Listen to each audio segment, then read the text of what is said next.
System 4-2-3-1 and System 4-3-3, perhaps the two most commonly used tactical systems in modern football. One common feature of these two systems is the use of a forward positioned centrally between the two opposing defenders, as most teams today play with a line of four. But what happens when a team employs two forwards pushing into the opponent's defensive line? What kinds of advantages for the attack and problems for the defense does this type of strategy create? In this video, we'll make some tactical considerations and show examples of this.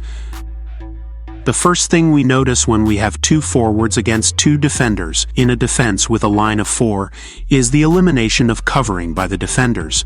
Typically, teams that play with a line of four defenders like to have spare players, especially when the opposing team plays, for example, in a 4-2-3-1 system or any other system that has a central and isolated forward. We would have two defenders facing a single center forward, and usually, when this center forward moves into more advanced areas, such as to receive a long ball, one defender would go with him while the other provides cover.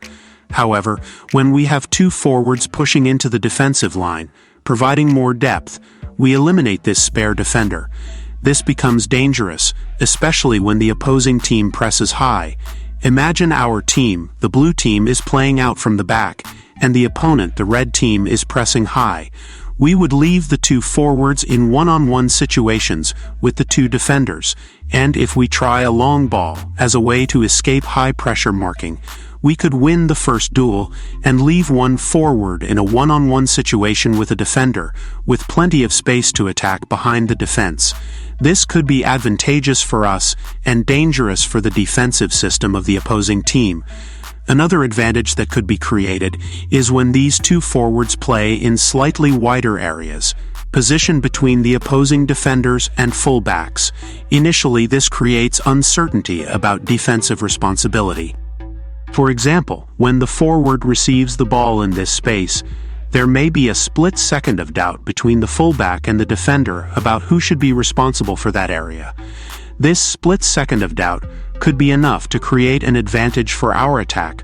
For example, often the fullback may wait for the defender to press first, while the defender may hesitate to advance because there's another forward who could exploit the space behind them. As a result, the defender may end up waiting for the fullback to advance, and our team could take advantage of this indecision. Another point is that when playing between the defenders and the fullbacks, the forwards often inadvertently induce the defenders to open up a bit more, as the forwards usually attract more defensive attention. This is especially true when we have a pair of forwards against a pair of defenders. When these defenders become more spaced out, we create an opening between them that could benefit a player entering that central area, such as an attacking midfielder. In a 4-4-2 system, for example, a left or right winger could enter this central region, making a diagonal run, and once inside this area, this player can exploit the space between the two opposing defenders. If the movement is successful, a pass could be played into this space, leaving our winger with a chance to score. In the case of a team playing in a 4-4-2 formation, this can happen even more frequently.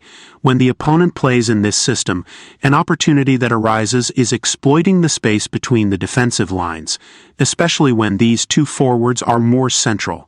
When a player receives the ball between the lines in this central region, one of the most common defensive reactions is for one of the defenders to step out to press the attacker, while the other defenders cover the space left by the defender who stepped out.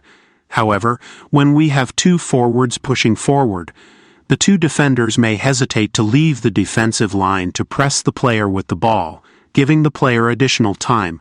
One of the midfielders would have to apply pressure, but this would require an additional movement, and could give the player with the ball time to make decisions more calmly.